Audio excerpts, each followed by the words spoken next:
un autre lion vient de tomber. Alors, l'autre jour, c'était les Lions de la Teranga du Sénégal qui sont tombés face aux Pays-Bas. Et cet après-midi, ce sont les Lions indomptables du Cameroun qui sont finalement fait dompter par la Suisse. Mais alors, qu'est-ce qui ne va pas avec nos Lions en Afrique? Qu'est-ce qui n'a pas marché pour le Cameroun cet après-midi? Et comme le président Samuel Eto'o l'a tantôt dit dans l'une de ses interviews, que le Cameroun a 25 millions de coachs, 25 millions de joueurs. Et en tant que Camerounais également, je pense que j'ai également mon mot à dire par rapport à cette rencontre. J'ai mon analyse à apporter par rapport à cette rencontre. Chacun va sauf que donner sa part de raison. Nous sommes tous des coachs, nous sommes tous des joueurs et chacun doit donner la raison pour laquelle ça n'a pas marché aujourd'hui. Peut-être parmi ces différentes raisons qu'on va donner de gauche à droite, le staff pourra peut-être parmi ces raisons-là tirer quelques-unes qui pourront peut-être nous aider pour la suite de la compétition. Alors, déjà d'entame de jeu, je pense que les 11 entrants d'aujourd'hui, en exception de 2 joueurs, je pense qu'il n'y a que 2 joueurs là dont les choix étaient encore peut-être incertains, notamment Umgwet, d'autant plus que Olivier Tchang, on savait que c'était déjà, il était parti pour être titulaire, mais il y a eu cette petite blessure là qu'il a eu, qui à la dernière minute n'a finalement pas permis qu'il puisse être aligné aujourd'hui, et vraiment son absence nous a manqué aujourd'hui. Son absence a joué également dans cette défaite là aujourd'hui. Et ensuite, il y avait cette petite polémique là entre Aboubakar, Vincent et Choupo-Moting, qui doit commencer, qui doit attendre. Finalement, le coach a fait son choix et je pense que les 11 entrants aujourd'hui, à part ces 2 là qui n'étaient pas encore certains, pour le reste, c'était à peu près le classique. On savait déjà comment est-ce qu'on devait jouer. Plus ou moins à 90%, tout le monde pouvait donner les 11 entrants du Cameroun. Donc, jusqu'à présent, je ne trouve pas encore de faille par rapport au système qui a été mis sur pied par le coach Rigobert Song cet après-midi, notamment le 4-3-3. Mais en face, par contre, la Suisse, dont on croyait qui sur le papier justement est 14e au classement mondial, et donc par conséquent est classé au-dessus du Cameroun, est plutôt venu avec un système de je dirais même 4-5-1, puisqu'on parle de 4-2-3-1, mais c'est finalement le 4-5-1. Ça veut dire qu'ils sont venus avec, avec une défense compacte. Donc, ils ont complètement fermé leur défense et ils comptaient jouer dans les contre-attaques. Et c'est justement ce qu'ils ont fait cet après-midi. Alors, comme première raison, selon moi, qui fait partie des 25 millions de coachs, comme première raison, je pense qu'il y a eu ce manque de réalisme-là. Et dans le haut niveau, le coach lui-même l'a dit à la fin du match, dans le haut niveau, ça se paye cash. Nous avons eu des occasions, la première match, des occasions claires et nettes de but. Et malheureusement, nos avançants ont manqué de réalisme. Notamment, Choupo-Moting a eu 2 à 3 occasions où on était sûr qu'il mettait la balle au fond des filets. Il a manqué ses tirs. Brian Mbeumo également, qui a eu ces 2 occasions de but là net, qu'il a finalement tiré sur le portier. Et dans le haut niveau, mon frère, quand vous manquez ce type d'occasion-là, finalement, vous pouvez facilement pêcher derrière. Et c'est ce qui s'est ensuivi juste au début de la deuxième manche. Quand nous revenons dans cette deuxième manche-là, et ceci va nous amener dans notre deuxième raison, qui est le marquage individuel. Nous pêchons énormément à ce niveau-là. Il va vraiment falloir que le coach puisse encore faire des exercices dans ce sens-là. Tous les buts, je dirais même tous les buts, la majorité de nos buts à la CAN, c'était toujours les erreurs de marquage où l'avant-centre se retrouve seul, on ne sait pas comment. L'avant-centre se retrouve toujours seul dans la surface et toujours encerclé de 3-4 joueurs. Et il se retrouve seul. Et c'est ce qui s'est passé aujourd'hui avec notre frère, malheureusement, Ebolo, qui n'avait rien d'autre qu'à faire qu'à placer le ballon au fond des filets. Il se retrouvait là au point de pénalty. Je ne dirais même pas au point de pénalty. Il était au niveau des 5,50 m. Il se retrouve là seul au milieu de 4 défenseurs. Il y a Castellotto qui arrive en retard. Koulou qui va vers le premier poteau et rate la trajectoire du ballon. Castellotto arrive en retard. Umgwet était placé là aussi. Faye Collins était derrière le joueur. Donc finalement, on ne comprend pas comment est-ce que le joueur se retrouve au milieu de vous tout seul. Et on a eu même comme l'impression qu'il ne voulait pas marquer puisqu'il n'a pas mis de pression. Il a juste désiré le ballon et le reste était fait. C'était un frère camerounais, il est camerounais d'origine. C'est la raison pour laquelle il n'a pas jubilé pour montrer son attachement envers son pays d'origine. Mais c'est un sport, c'est un jeu. Il a marqué, il fait partie, il est suisse aujourd'hui et le Cameroun même déjà ne reconnaît pas la double nationalité. Donc, il est totalement suisse aujourd'hui. Pour moi, en fait, il était même libre de jubiler son but, mais il ne l'a pas fait. C'est pas grave.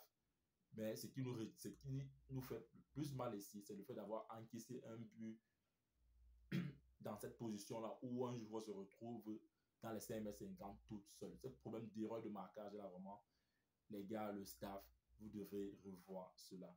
Et enfin, comme troisième raison, selon moi, c'est le manque de stratégie. Ah oui, là, je vais interpeller notre coach. On ne doit pas faire les remplacements juste pour des remplacements. On est face à une équipe qui est en train de jouer en 4-5-1. Ça veut dire qu'ils sont en train de défendre et nous sont menés au score. On continue à jouer avec notre même système 4-3-3. On fait les remplacements poste pour poste. On l'a qui sort, on doit qui entre, Kudo qui sort, Toko qui sort, Kudo qui entre, Choupo-Moting qui sort, je ne sais pas pourquoi, Aboubakar Vincent qui entre, Mbemo qui sort après, c'est Ngamalo qui entre. Ça veut dire on n'a rien changé. Pourtant, on est mené au score et l'équipe est compacte. On ne réfléchit même pas que non. Soit on peut peut-être changer, aller peut-être en 4-4-2 ou alors on peut carrément sacrifier un défenseur. Pourquoi on part en 3-4-3. Il y avait possibilité de pouvoir changer la stratégie de jeu, mais on ne l'a pas fait. On a carrément fait les remplacements poste pour poste.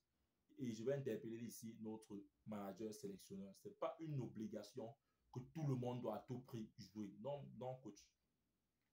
Quand tu as des joueurs clés comme Choupo-Moting qui à tout moment peut marquer, des matchs pareils, on ne devrait pas le remplacer. On ne doit pas remplacer un joueur tout simplement parce qu'il faut à tout prix que celui qui est derrière doit jouer. Ça ne doit pas être une obligation. Et de l'autre côté également, Mbemo qui était dans le match, selon moi, parce que comme tu as entendu dire, selon moi, il était dans le match, mais lui également, il est remplacé. Toko Ekambi encore, je peux comprendre qu'il n'a pas été vraiment ce Toko-là. Nous ne savons pas pourquoi, ou c'est encore le fantôme de Laurent Blanc qui joue encore sur lui parce que justement, depuis que Laurent Blanc est arrivé à l'Olympique Lyonnais, Toko n'est plus titulaire, Toko n'est pas dans son système de jeu et il a perdu le temps de jeu. Peut-être c'est ça la raison. Mais nous sommes dans une compétition de haut vol. C'est que le joueur n'est pas dans son assiette. C'est vrai, c'est Toko Ekambi que nous tous nous connaissons, mais il peut attendre. Il peut attendre. Voilà un gars maleux aujourd'hui qui se retrouve au banc de touche. Bon, on va dire que Mbemo est là. Mais je pense qu'un gars maleux pouvait remplacer Toko Ekambi à ce poste-là. Mais finalement, il entre en moins 6 minutes. On voit qu'il n'y a plus cet engagement. Il y a ce manque de confiance-là dans dans le joueur. Et le remplacement de Choupo pour Aboubakar, il y a ce joueur Samela qui jusqu'à présent est au banc. Et je ne sais toujours pourquoi pas on ne lui donne pas sa chance. On voit ce qu'il fait avec son club, ce qu'il a fait ces derniers temps avec son club, où il est présent, il marque tous les matchs, mais il arrive chez nous, c'est parce qu'il n'a pas encore un nom. Si on ne lui donne pas la possibilité d'aller se faire également ce nom-là, comme les Aboubakar Vincent l'ont fait, comme les Choupo-Moting l'ont fait, il ne le fera jamais. Donc je pense qu'il est temps de pouvoir donner la chance également à d'autres joueurs et de cesser de faire des remplacements juste pour des remplacements. C'est comme si même le coach qui est derrière, il sait déjà comment est-ce que tu dois... Tout le monde même déjà, quand on levait telle plaque, on disait déjà non, c'est tel qui doit sortir, tel doit entrer. Non, coach, tu dois apprendre également à changer le système de jeu. Quand tu as commencé avec un 4-3-3 et qu'à la deuxième manche, tu te rends compte que ça ne marche pas, on doit être prêt à casser, peut-être aller en 4-4-2, qui est ce système-là qui a toujours bien marché pour le Cameroun des années 2000-2002.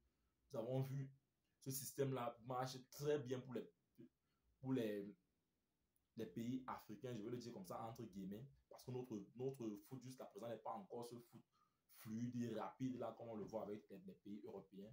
Mais nous voulons jouer dans leur système, non. Essayons de jouer avec le système qui marche avec nous. Donc, vraiment, c'est ça, ces trois points-là que j'ai souligné également, que j'ai souligné, qui font partie des raisons de notre défaite aujourd'hui.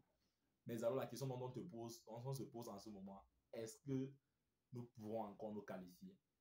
Et en tant que sportif, je dis oui, et à haute voix, oui, notre destin est encore entre nos mains. Et cela va se jouer contre la Serbie. On va aller justement avec le couteau entre les dents parce que c'est un match où ça passe, où ça casse. On doit absolument gagner la Serbie pour espérer encore devoir se qualifier. Et l'équipe même dont la plupart des gens ont peur, qui est le Brésil, moi personnellement, je suis très confiant par rapport au Brésil parce que je sais que les Camerounais aiment le challenge, nous aimons le challenge. Je suis convaincu qu'on doit faire un très bon match contre le Brésil et je pense que notre clé actuellement là, se retrouve dans ce second match-là contre la Serbie. Il faudrait à tout prix gagner ce match-là. Parce que aujourd'hui déjà, si ce soir, si le Brésil réussit à gagner la Serbie, je pense que ça serait un bon score pour nous. Et au prochain match, il doit falloir que nous également, on puisse gagner cette Serbie-là en espérant que le Brésil puisse gagner encore la Suisse.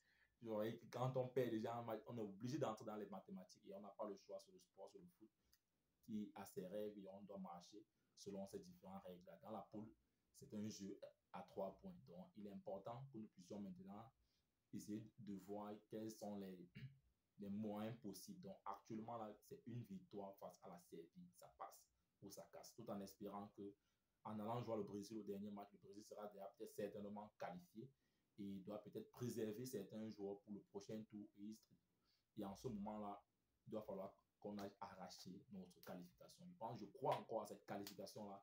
Et j'ai vu un post justement dans les réseaux sociaux, les Camerounais sont très forts à aller chercher les statistiques, qui dit carrément que, et je l'ai vérifié, c'était vrai, qu'en 2010, l'Espagne a été championne du monde en 2010 en perdant son premier match face à la Suisse, 1-0. Donc, c'est peut-être l'histoire qui va se répéter. C'est notre souhait, nous sommes les Camerounais et c'est ce que nous souhaitons, que cette histoire puisse se répéter, que la Suisse qui nous a gagné aujourd'hui 1-0, ça a été peut-être une bénédiction pour nous, parce que c'était le cas pour l'Espagne en 2010, ils ont perdu 1-0 et on se disait non, c'était fini pour l'Espagne, mais après ça, ils n'ont plus perdu de match jusqu'à la fin.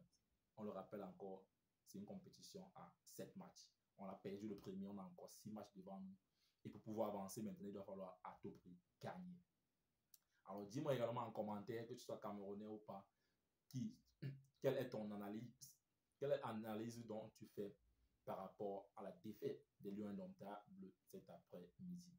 Donne-nous ton point de vue dans les commentaires et on fera une autre vidéo après le match de la Serbie. Vis ta vie, prends ta place et laisse ta trace. You can do anything, we are together. Ciao.